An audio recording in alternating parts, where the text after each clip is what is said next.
Welcome to the podcast. I am delighted to be joined by the fantastic Lianne. I kind of see it like we're a cake, and we're just adding more ingredients to the cake. How did you build all of that from scratch? There's no right way of doing it. It really is built on trust. HR, your stomach would drop. I knew that was the job I wanted. What type of companies have you worked for before? I hate that type of HR where, you feel people are just, for goodness sake. If I had money every time I heard that, I would be so rich. Yeah. So you've got a serious list of recognitions. Well, you're just a mum now. Was really frustrating. It's incredibly shocking that you'd hide that piece of information, such a huge part of your life. Oh, well, you just need to get on with it.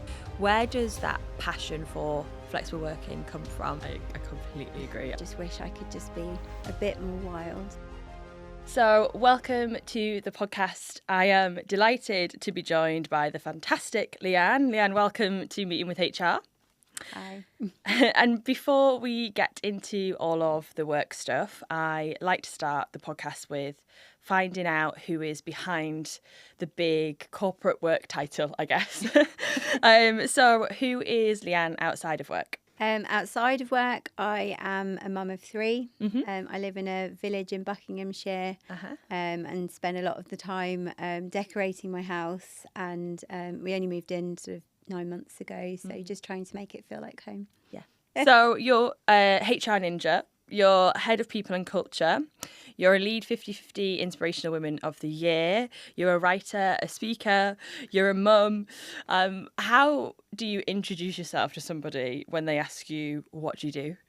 Oh, well, that's a good question. Usually just as Lianne. I mean, I am very proud of my career and I will say head of people, very proud of the company that I work for. So I do talk about that quite a lot.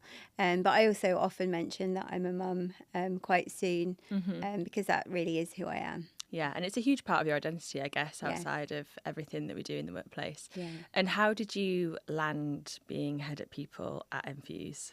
Well, I'd just done a maternity cover role for another company, and so I was looking for something else that was a similar title, and this job came up on LinkedIn, and it sounded perfect. It was setting up the function, which is something I'd then done a couple of times. A small company that was really investing in their people. So as soon as I saw the job advertised, I knew that was the job I wanted. Yeah. Oh, good for you. And how did you get into the whole world of HR in the first place?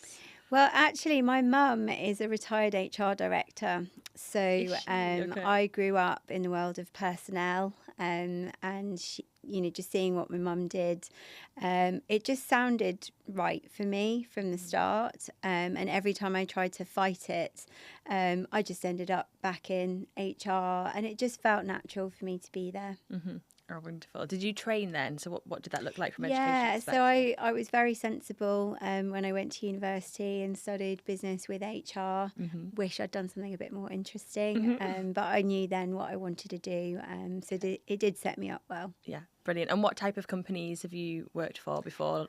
All sorts. I started in TV, actually. I used to work for a TV production company and then moved into publishing, working for Condé Nast, and then have been in hospitality and estate management and recruitment. So I've worked my way across quite a few different sectors. And is there one that you're more naturally drawn to, or? I really loved working in media, but at the time I was in my 20s and didn't have many responsibilities. So it was fun going to all the parties and doing all the kind of extracurricular stuff. Yeah, that was a different time. But I loved media because it had a particular kind of vibe to it, a particular type of person. And I love that kind of creative world. Yeah, I imagine there's quite a lot of energy around that world and working in that space. But what I did find out is HR is HR. And when you're passionate about your career and what you do, you could work anywhere and find it really fun. And I think that's kind of where I am now. Yeah, absolutely. And you talk a lot about removing the negative connotations around HR, which is actually the why we called this podcast Meeting with HR. It's a play on, if you get typically a diary invite in your calendar that says meeting with HR, your stomach would drop. And I've had it in the past years back. And that's why we called the podcast this, of the play on, oh God, I've got to meet with HR, and you feel a bit icky. Why is it so important for you to kind of change the narrative around the negative connotations that come with HR? Yeah, I mean, the kind of, those connotations I have too. Yeah. I hate that type of HR where, you feel people are just policing policy and, very much computer says no to everything. I hate that type of HR, and I've always pushed against it, as has my mum. So I've kind of seen her way of doing it, that you can do it with empathy, you can do it with kindness, you can do it putting the person as a person and not a resource. So I very much do that whilst protecting the company, being strategic, working in those two ways together rather than just being one or the other. So that's why I've always kind of pushed against it, and I hate being referred to as HR, particularly as I'm one person, not a department. And I hate it when people say, oh, you can't say that because HR's here. And I'm like, oh, for goodness sake, I like a laugh and a joke, and I like to be part of a conversation as much as everybody. Yeah, exactly. But there are some people that think I'm just sitting there taking notes and I'm going to, pull them up for it. So I think those are the negative connotations that I really push hard against. Yeah, I agree. It's almost like it's like the Grim Reaper in the room of like, don't say that, HR's here, you're not allowed to, you're going to be in trouble. If I had money every time I heard that, I would be so rich. Yeah, exactly. Have you ever had any, I guess, in your personal life when people ask you what you do, any people eye roll in, or when any comments around working in HR? Not really. Often people just ask me for advice. I'm going through something. Yeah, often it's that, or people looking for jobs and just wanting me to kind of help with CV and interview techniques and those kind of things. But yeah, not too many eye rolls. Yeah, good. Hopefully it's all changing. And for anyone who doesn't know Enfuse and what you do, can you tell me a little bit about Enfuse? Yeah, so Enfuse Group is a small but very quickly growing management consultancy, and we specialise in digital transformations, helping clients across retail, hospitality, travel, transport, higher education, public sector. We work with companies of every shape and size, helping them, supporting them through journeys of change. So dealing with data, op model, and then the kind of really specific program and project management and change management. So there's an awful lot that we do, and we have some amazing people working for us, because essentially we're just solving problems for companies. Yeah, nice, brilliant. And how much has the business grown whilst you've been there? A lot. So when I joined, there were 15 people. Okay. We're 75 now. Wow. Plans to be 150 in the next sort of 12 months or so. So we are growing really rapidly, which is a testament to how successful we've been and the great work that we do. We win awards for it, which I love. I'm very proud to work there. Gosh, you've joined the business when there's just 15 people, so you've seen it from that, I guess, the startup infancy phase to growing. We were talking about your daughter being a teenager, but going through to the teenage phases, and then I guess now stepping into a bit more adulthood, I guess, as it matures and grows and gets a little bit more formal in a way. It's definitely changed, and I think it's trying to change and to keep up with that, but then to really hold on to those kind of cultural things that make us who we are. And that's, it's a huge adjustment for everybody in the company as we keep growing. I kind of see it like we're a cake mix, and we're just adding more ingredients to the cake, and it's getting bigger and bigger and better and better. But you do have to trust the process, So I'm not going to say it's perfect. I think any company going through fast growth will always have some kind of problems, teething problems along the way. But what I do love is that everybody wants to be on the journey together, and so it does feel really exciting. And it makes my job really interesting and fun. Amazing. And have you got a bit of a team around you now, or is it just yourself and people? So I mean, I still kind of head up the people and culture side of things, but we're starting to grow the team. We call ourselves the POPs team, which is people and operations. Okay. Nice. So but I mean, that's ever changing and ever growing as well. And you've got a lot of work to do if you're growing to almost doubling in size in the next 12 months, I imagine. Exactly. So you've got a serious list of recognitions. You're B Corp certified, thriving workplace, top 50 inspiring workforces. How did you build all of that from scratch and from the ground up when you first arrived? Well, it was kind of a necessity actually, because being a really small company, we wanted to grow and bring more people in. But a lot of people, management consultants, they'd only heard of the kind of the big four, and we were unknown, really. You know, we were doing great work for our clients, but people really needed to see why they should come and work for us. So it was kind of a necessity. It was kind of like, okay, how do we get that recognition? And it was, I mean, I joined the company and immediately felt like it was the best place I've ever worked. And it was like, okay, how do we get that across to people, how fun it is to be here, what exciting work we're doing, what a great culture we have. So that's when I started doing the research, and I had worked with some of these accreditations before, so I knew the real value of them. So it was great to kind of go out and go, right, okay, how do we do this? How do we get this accreditation? You know, what do we need to do? And because we had such a brilliant team, it was very easy to do. And it did really help us, because then we had that bigger attraction piece of why should people come work for us? Well, look, here's all the evidence. So, and we've just tried to grow on that from year to year, and just keep making it a great place to work, keep making it somewhere that people choose to come to. You know, it's exciting. Yeah, and I imagine a lot of your employees stay with you once they join. Yeah, I mean, we've just started to kind of get to that shift, you know, where we're growing, and, you know, when people do leave, we're really happy for them as well that we've been a part of their career journey. But yeah, we have got people who just stay because it's just great to be part of that journey, and particularly when you've seen it in its kind of infancy to kind of where it is now, that's incredibly exciting. So it's nice that people do want to stay and do want to grow their career with us. Yeah, it sounds like an amazing place. I want to work there. And you joined in 2021, is that right? Yeah. And you've set up the people function completely from scratch. What did you do first, and how did you assess it? So when you got there, and it's obviously there was a lot of work to do, what was the kind of first thing that you thought, right, I'm going to start here? Well, one of the first things, I mean, obviously I did all the kind of the governance checks of what we have and where, because that's really important when you're setting up a function. But the next thing was just tackling the EVP, really. How do we bottle all of this great stuff and then tell people about it? Because it was very quickly that we needed to recruit. So I had to kind of turn it around from, okay, well, everyone loves it and it's really great, but how do we tell people about that to attract them so we can start growing? So that was one of the first things. And to do that, I worked really hard on creating really inclusive and different policies that didn't just feel like a boring employee handbook, but actually felt fit for purpose, to kind of show we do put people first, we do care about you as a person, and we recognise that you have a life outside of work. So I spent a lot of time pulling that together so that we could kind of say, here, this is who we are, this is what we believe, this is what we do.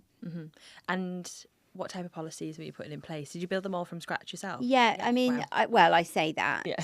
There was a framework in place. They did have policies, but I just adapted them and made them more Enfuse. Nice. And then I added policies. I'm always first to add a fertility policy.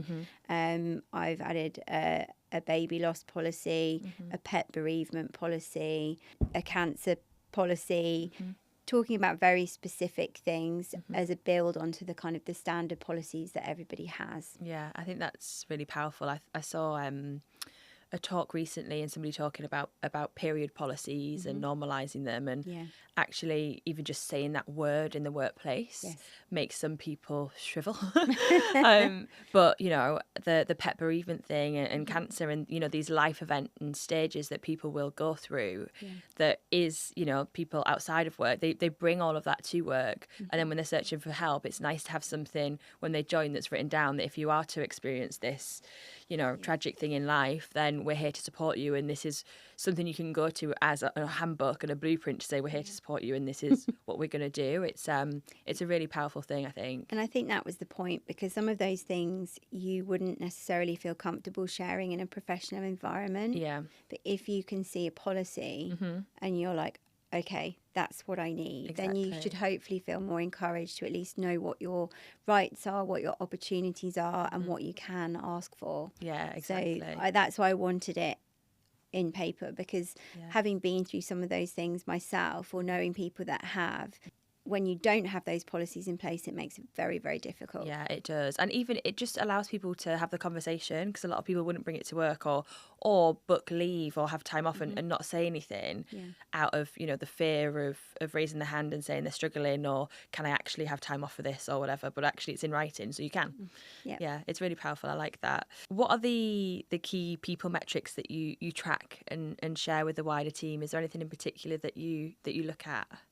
Yeah, so we've recently started doing, we call them Be Heard surveys, which is a play on our values, because we have B in front of all of our values. And we are doing these kind of quarterly pulse surveys, which are engagement surveys. So we're always focusing on the kind of the core results of that, and our EMPS as well. Nice. So we're really interested in how people feel working for us. We want people to feel like they're happy, comfortable, have the right opportunities to thrive. And also that they're feeling recognised and rewarded in a way that is appropriate for them as well. So those are the kind of key things that we're tracking. But we're also really keen to track our diversity statistics, so that we can kind of manage those, report on those, and just again make sure that we're creating an environment that is suitable for the team as they are, who they are, and just taking all of that information. Fantastic, wonderful. It's clear that your employees are bought in, definitely, to the culture and to the business. And you talk a lot about flexible working, which is a big part of, I imagine, what attracts people to the business, about how you talk about it so openly, and then ultimately why they stay. It's something you've written about as well. You were in is it the Huffington Post, I think, for it? And you clearly feel quite strongly about how people should feel that they can be flexible with their work and their home life. Where does that passion for flexible working come from yourself?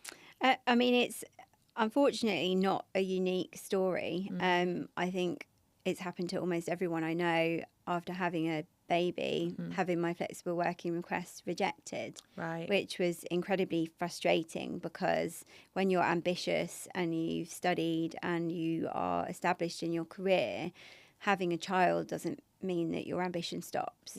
And I think it was incredibly frustrating, because I knew what I had to offer, and to be kind of just classed as, well, you're just a mum now, was really frustrating. And so that story is not unique to me, but it really created quite an anger inside of me, and also a real passion to change things and to try and get the system how it should be.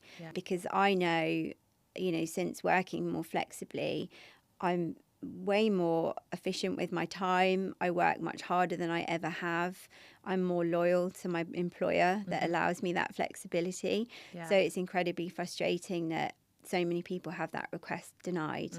Yeah, absolutely. I think when you can, and it isn't unique to you. It's a lived experience by a lot of working parents, that actually, how do they tackle it? And I heard a story about somebody actually hiding from their workplace that they had a child at their first interview. They didn't want to tell them that they had a child, which is, it's incredibly shocking that you'd hide that piece of information, such a huge part of your life, for fear of being treated differently or seen differently for being a parent. It's crazy. Yeah, do you think it is changing the conversation around it? I think it was. Yeah. I think COVID, moved things along significantly, because we had no choice but to work from home, work more flexibly. Everyone had to do it. I think it did change. But I think what's frustrating now is it's kind of turning back round the other way. And, I'm seeing more and more and hearing more and more of expectations rising about where people should be working from. And it does worry me that we're ignoring everything that we've learned over the last few years, and just kind of blindly walking back into how it used to be. Yeah, exactly. It's almost like it became a post-COVID perk, and then a lot of organisations said, right, we're working flexibly now. People can work from home, and you can come in the office one day a week, and then have realised, actually, no, that doesn't work for us potentially, or trying to almost claw back the policies that they put in place and then changing it to a different policy now and going back on what they said, and then that's making the workforce frustrated that, you know, the different messages that are coming from the people that are setting the tone of the business. It's yeah, I think it is going backwards in a way. I think you're right on that one. There is a tension, I think, between the businesses that are trying to normalize being back in the office versus working from home. How do you create, I guess, the trusted environment for people to say that they're working flexibly and not have to kind of identify where they are and what they're doing all the time? It is really tricky. Yeah. And I think, I mean, the company started and really started to grow during the COVID time. So that's kind of how we began. I think it's much harder when offices have been established and, you know, they have these enormous offices and that's how things were. Whereas we've kind of grown where we didn't have an office to start with and then took one on since COVID. So it's been a bit different. But I think it really comes down to having really a strong culture in trust and treating people like people, and not demanding that they go to a particular place at a particular time. Obviously, being consultants, we are led by what our clients need for us.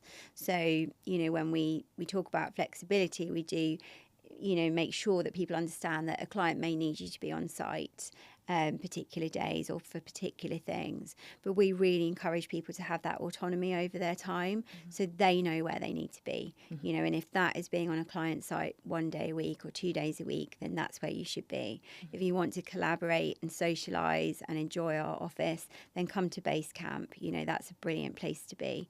And if you've got a head down day where you've just got back-to-back calls or you've got work where you just can't be distracted, then work from home. And we've set people up to do that. Lovely. So there's no right way of doing it. It really is built on trust. But we do encourage visibility in different ways. You know, being part of Teams conversations, joining with your screen on so that we can see you, so that we can get to know you. But because we started like that, it's kind of ingrained already. Yeah, from everybody. I like that. And what's the most common mistake you think that organisations make with flexible working that you've seen? I'll be honest, I think all the noise around the 4-day week is actually stressing me out because for me, I do understand the purpose of why people are doing it, but for me, it's no different from saying come into the office 5 days a week, Monday to Friday, because I think the key to getting flexibility right is that it is flexible. And if you are telling people, oh, we're flexible, but you have to be in the office on Tuesdays and Wednesdays every week, or you have to do 4 days, Monday to Thursday, that's not flexible. And that doesn't work for everybody. And in actual fact, there's lots of people that wouldn't work for. So I think the common mistake people make is trying to enforce a structure to it and then saying that's flexible. Yeah, I completely agree. I'm smiling as well and nodding because there's an organisation I worked for that was flexible, but the terms were very different of what people then actually said in the office. It's like, well, our team actually does this. And it's like, well, I thought it was flexible. It's like, yeah, there's actually ambiguity around that word. I'm like, that's the definition of the word. So I think you're playing with it in the wrong way. And I think, you know, there's ways to do it where you can set expectations. Like our expectations are 2 days a week, but that's up to you how you do it, you know, or our expectations are 30 hours a week. It's up to you how you work those hours. Yeah. I think you just have to kind of be careful with setting that expectation so that people really do understand what it means. Yeah, I absolutely agree. Okay, we're going to talk a little bit around inclusion and be more human. Enfuse is a well-being of women menopause pledger. You have a maternity pledge, you're pet friendly, powered by diversity. How do you make sure that all the policies and everything you spoke about and that you put in place are then lived and brought to life and not just, you know, an area on the website or a handbook that gets kind of lost once somebody's joined the business? How do you bring all of that to life in the business? It is tricky, you know, particularly because we're growing massively, and I'm not going to say that we're perfect, but I do make sure that we review all of the policies on a regular basis. I never think a handbook should be printed out and then put on a shelf and never looked at again. It should be constantly adapted and adjusted because because language is changing, times are changing, policy is changing. So I think that's really important to keep reviewing that, but also to make sure that people understand our values when they join us and understand the things that are important to us. So I'm very clear to talk about those things early on, quite openly.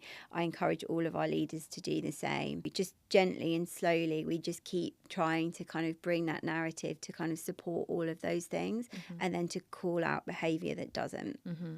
And how, when you're calling out behaviour, how is that done? Is it done kind of in private, or is everyone encouraged just to kind of speak openly and give feedback? One of our values is be candid. So we do try to give feedback regularly, trying to make it as helpful and constructive as possible, and not being afraid to speak up and say, oh, actually, can I just, speak to you about the language that you just used then? I do that. I know other leaders do that. And we just try and encourage everyone to do that, because I'd much rather people kind of say, oh, Lianne, you just need to be careful about that, because we're not perfect. We make mistakes. But I think if you can deal with it in a fast and quick way like that, that's just gentle and kind, then it's better than kind of these big seething things that just come out of nowhere later on. And it's like, oh my gosh, I had no idea that I was using the wrong language, or I was saying the wrong thing, or I was upsetting you. So it is one of our values. We do try to live by our values as much as possible. And we can sort of stand behind them and say, being candid, which is great. It's useful. It empowers people, and also it breaks the idea of a false harmony. If there was a word or a term that you're using that is, in every all hands meeting or teams meeting, someone's sat there being quite offended by it, and they have, over time, they haven't said anything, but they're smiling in the office and waving. It creates like a false harmony environment, which is almost worse in a way. So having that as a value empowers people to say, I'm being candid, I'm going to tell you this now, and it gives them the power to say, I really like that. And that's actually why our Be Heard surveys are really valuable as well, because we always try and have a free text area where people can kind of give us that one bit of advice, or that one thing that would make things easier or better for them. And we love reading those comments, because that really grounds us, that really keeps us on track, and it also is another opportunity to kind of call out some of those behaviours that we can then correct as we grow. Yeah, absolutely. You wrote a post recently about struggle, and sharing your own struggle that you were going through, long hours, never-ending lists and things piling up, and just being really honest and open about it, which I thought was really nice to see from a real senior leader to talk about.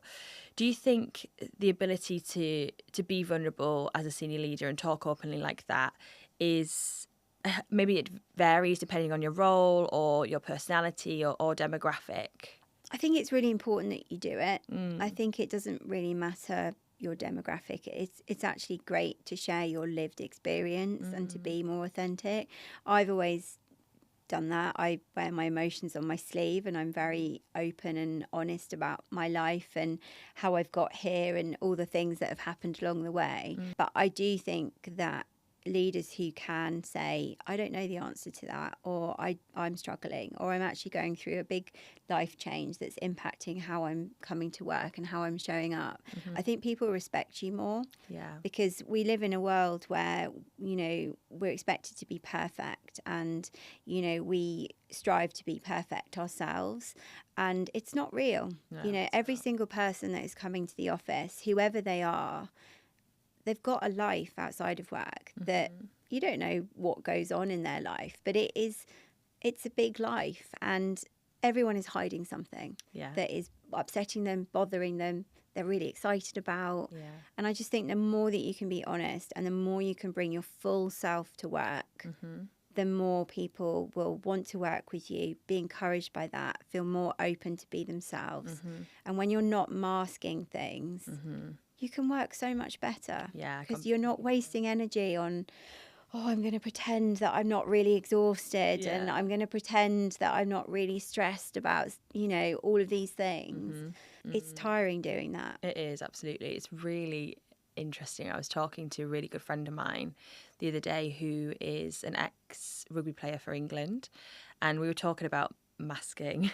My accent in the northeast, masking or masking. We were talking about masking a lot, and how as a young child, and you have young children, you're almost told to, you know, be good and be, you know, and not fail almost, and that kind of bleeds into your adult life of that always striving for perfectionism and being perfect and not looking like you're failing or you're weak in an area or showing that you're struggling.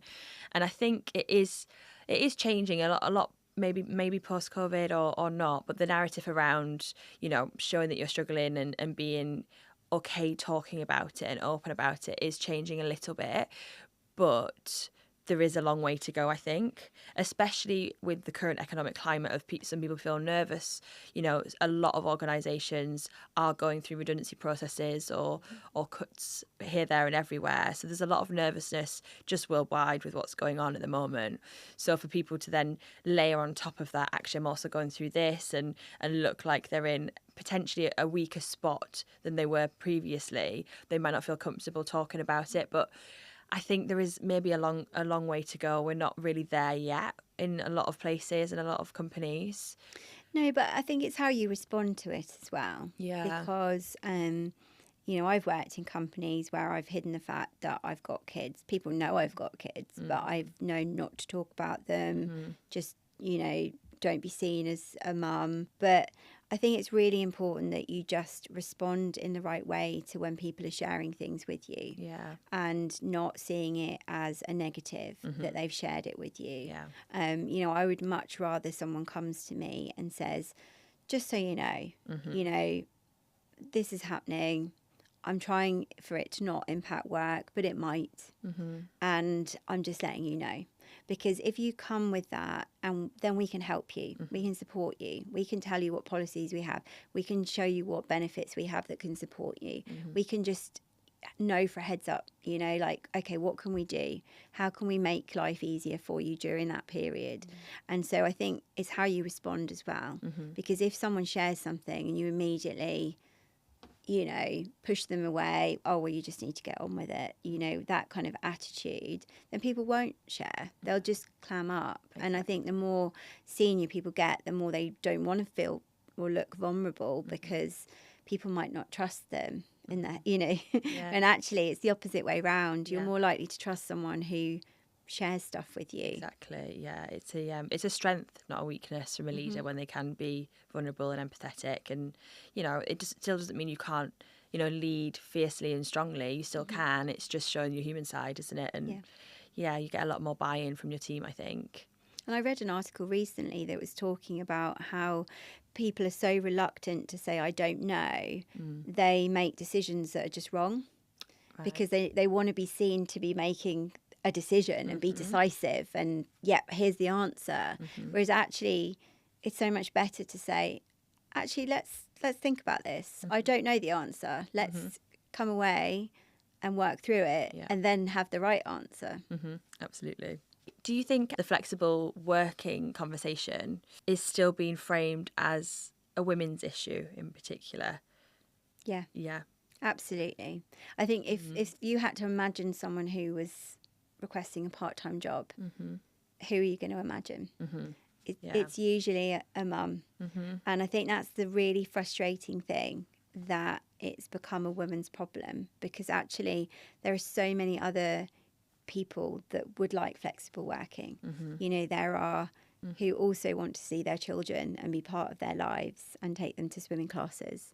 There are people who are neurodiverse and really struggle to commute, to be in an open plan office all day. It's incredibly noisy.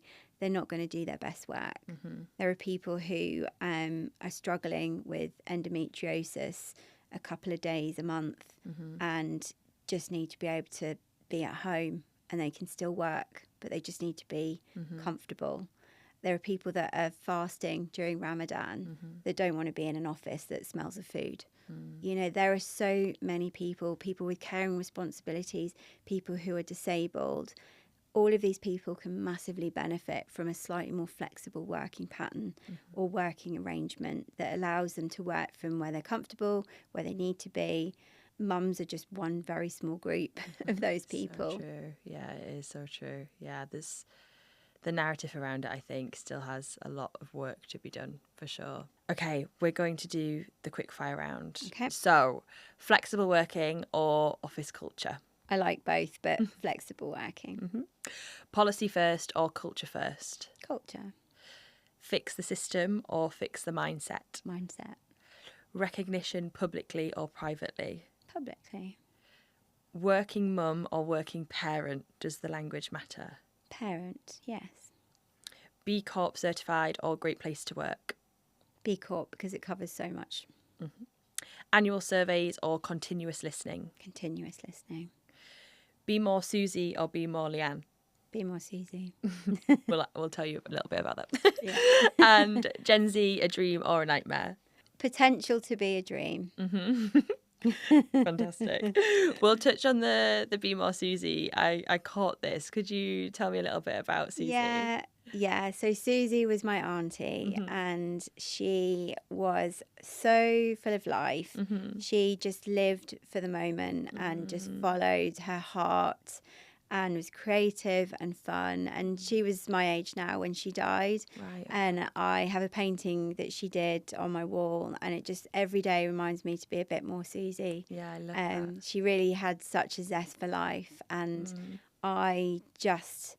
I'm very practical, and I always have been, but sometimes I just wish I could just be a bit more wild. I think I talked to my female friends about this, and I saw your post around it and felt a bit emotional. I thought it was beautiful. And we talk about when we're 85 years old, and typically when a female looks back at their life, and you see older people get interviewed, and what's one of your biggest regrets, and typically females say to be a bit naughty or a bit more curious, or get in trouble a little bit more and be mischievous. And I think that's something that we probably have to remind ourselves, and to remove the shackles of perfectionism, and talking about how we look, and we're obsessed over beauty standards and things like that. So I'm going to take that Be More Susy with me, so thank you for that. Lianne, final couple of questions before we finish. Why do you love what you do? I love helping to make people's lives better, and I love being part of the story of someone's career.